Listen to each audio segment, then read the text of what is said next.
Welcome back to the grind. In this video, I'm going to briefly go through the season structure because things are a bit different this season with the SoulDance season.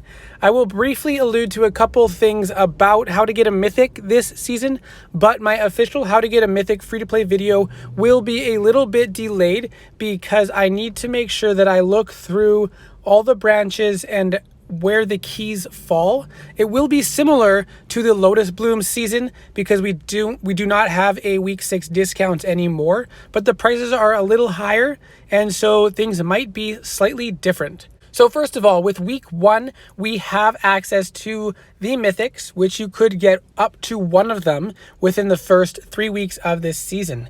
The legendary dragons that will be available are Marav and Luzak. And then we will have access to Murtok, which is a rider that I will do a video on, hopefully before the weekend comes. And we also have access to the base boost. We will also have access to an Electrum Tower, which is like the Howitzer branch and the Dracul Pylon branch, but instead of having them specific to one of those towers, it is just the Electrum Tower, and that is where you can get Electrum bars and hopefully a lot of gold chests and timers like in the past as well. So with week 1, I usually recommend going for the discount branches, even if you haven't saved up a lot. If you are a free-to-play player, if you're low level, get whatever you can from the discount branches because it's half price prizes. You can get so many more rewards if you focus on the discount branches when available. Also, if you are going for a mythic, it is critical that you get as much of the first week discounts as possible, because especially for this season, there is no week 6 discount. So if you're able to get both of these discount branches, you will really make it easier on yourself to get a mythic because you only need to get one more line and one key after that to get the mythic. So you can do that by completing the mission boost branch, which is also available in the first week of the season. So for me, not sure if in the first week I'll get to complete both discount branches, but I'm planning to get both done within the first 2 weeks while they are discounted. And I'll probably get the mission boost up to 100% as well, maybe even complete the whole thing, but that might not happen right away. So I personally encourage the discount branches. For newer players, lower level players, I think dragons are beneficial because you get a couple extra stones past the tier you're at, and that makes a big difference for you moving forward. Unfortunately, Marav doesn't seem like the better legendary in my opinion, but still a very strong dragon that I think will help lower level players a lot.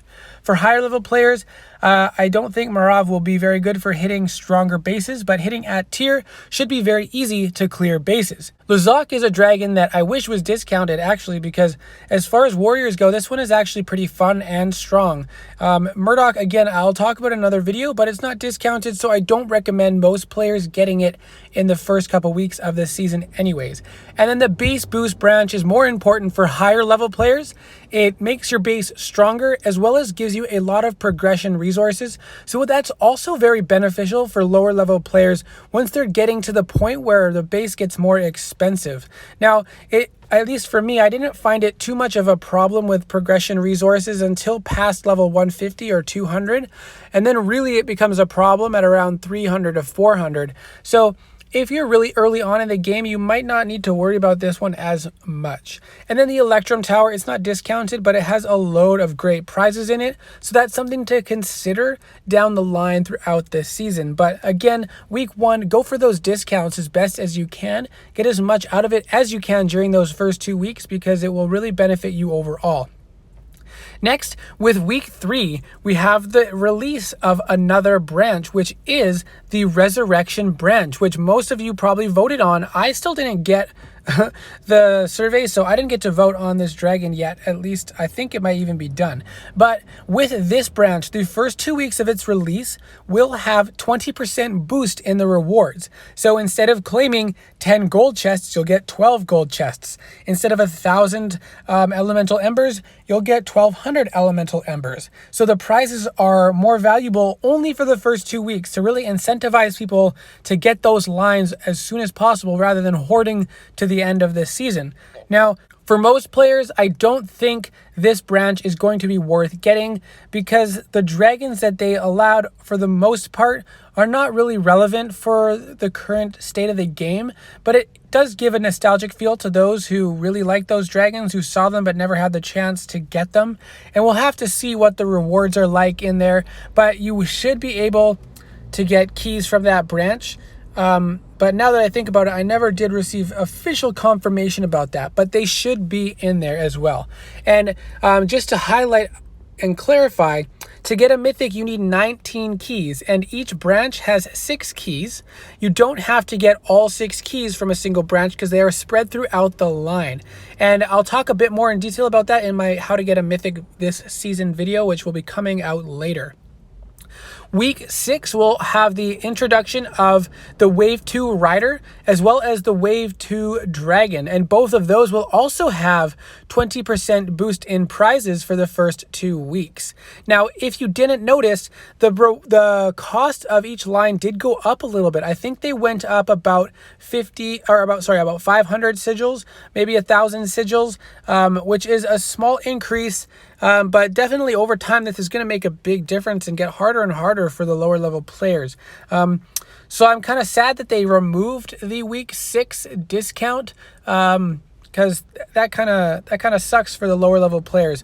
But something that you can do once you do run out of the discount period is start saving your sigils again for one of these Wave 2 branches, either the Rider or the Dragon. That way you save up as much sigils as possible so you can get the most out of this 20% boost, which will mean more gold chests and more progression resources, which are critical for all players, especially lower level players who may be struggling to work up to a mythic.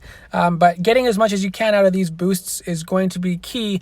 And in order to do that, once you finish the discount period after week 2, start saving your sigils again, and then wait for one of these branches and claim as much as you can from those. So that's it for this season's structure video. I will do another video, as I mentioned, on how to get a mythic this season, but I do want to see how all these branches have the keys laid out, and it's going to take me some time to analyze it a little bit. Hopefully somebody's done some of that work for me. I'll check the forums for that. Also keep an eye out for updated spell detail videos on the legendary and mythic dragons, because there are some differences than what we were initially given in the details prior to release of this season. So thanks for watching, and I'll see you in the next video.